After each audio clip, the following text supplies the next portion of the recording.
आज मेरे सामने एक पेशेंट ठीक हुए हैं जिनका नाम है राजा।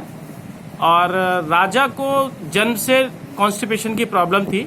वो अपने आप लैट्रिन नहीं जाया करते थे। उनको एनीमा से लैट्रिन पास कराई जाती थी या किन्हीं दवाओं के माध्यम से उनको लैट्रिन पास कराई जाती थी। राजा का इलाज मथुरा के और आगरा के और ग्रेटर नोएडा के कई अस्पतालों में हुआ और फाइनली उनको एक हिर्स स्प्रिंग डिजीज नाम की डिजीज डायग्नोज हुई। हिर्स स्प्रिंग डिजीज में इंटेस्टाइन के कुछ पार्ट में नर्व्स नहीं जाती हैं, जिससे वो पार्ट पैरालिसिस हो जाता है। उस पार्ट का एक तरह से रिमूवल होना था, उस पार्ट को निकाला जा रहा था, एक नया रास्ता डेवलप करना था। इस तरीके से कैलाश हॉस्पिटल में राजा नाम का पेशेंट एडमिट था। जनरल एनेस्थीसिया में उनकी सर्जरी होने जा रही थी। उसी दरमियान ये पेशेंट की सर्जरी किसी तरह से पोस्टपोन्ड हुई और पेशेंट मेरे सामने आया, मेरे अस्पताल में आया।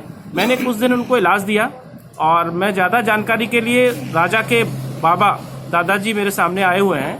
मैं राजा के दादाजी से पूछना चाहता हूं कि उनके बच्चे को क्या समस्या थी और कैसी कैसी समस्या थी। जरा इसके अपने बच्चे के बारे में बताइए। जी सर, मैंने सबसे पहले इसको मथुरा दिखाया, वात्सल्य नर्सिंग होम में। वहाँ इलाज चला इसका काफ़ी समय तक। इसके बावजूद मैंने आगरा दिखाया इसको, उससे भी नहीं इसको लैट्रिन पास हुई जी। इसके बाद मैं कैलाश हॉस्पिटल में लगातार इसका इलाज कराता रहा जी। उससे भी इसको कोई फायदा नहीं हुआ। उसके बाद डॉक्टर चौहान साहब के मेरे पास आया।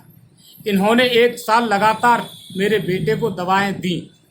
उसके बावजूद ये अब लैट्रिन 1 साल हो गई इनको दवा बंद किए। अब दोनों टाइम आराम से लैट्रिन इसकी पास हो रही है बगैर दवा। कोई इनेमा नहीं है, कोई दवा नहीं। अब मैं इनसे काफ़ी संतुष्ट हूँ डॉक्टर अशोक चौहान। तो अब आपका जो बेटा है, नाती है, वो बिल्कुल ठीक हो गया है? जी सर, बिल्कुल ठीक है। अब उसको किसी और प्रकार की दवाओं की आवश्यकता नहीं होती है? नहीं।